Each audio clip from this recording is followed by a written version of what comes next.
Yo mga boss, tapos na yung dalawang mugs. Bali, dalawang set yan. Parehong Aerox, stock, tsaka G-Ren. Ano. Tapos na mga bossing.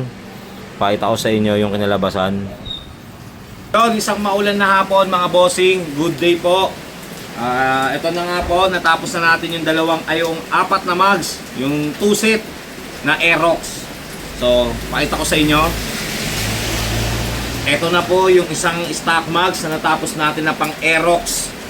Yan mga boss. Ito yung harap. Ito naman po yung quality.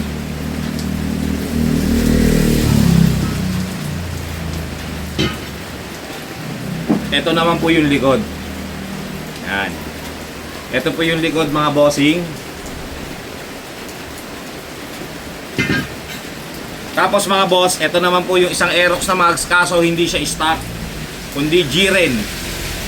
Yan. Mga boss, mapapansin nyo, may mga pintura, kasi ito lang po talaga yung ito lang po yung hindi naabot ng ating polish.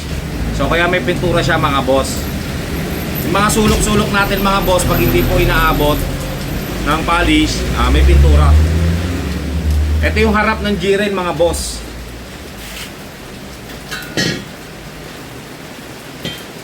Ito naman po yung likod. Ayan.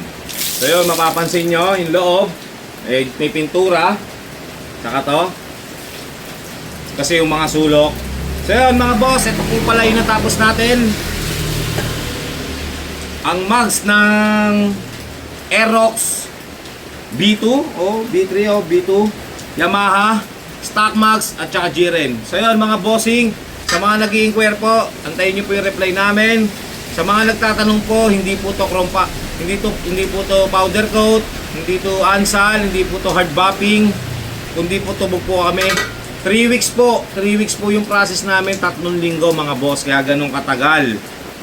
So sa mga nagtatanong, iba-iba po presyo ng mugs natin mga boss. Mag-message lang po kayo ron para po sa inyong mga katanungan. I-wish nyo lang po yung Caloocan Customize, 12 Avenue, Caloocan South, 176 Corner Rosal Street.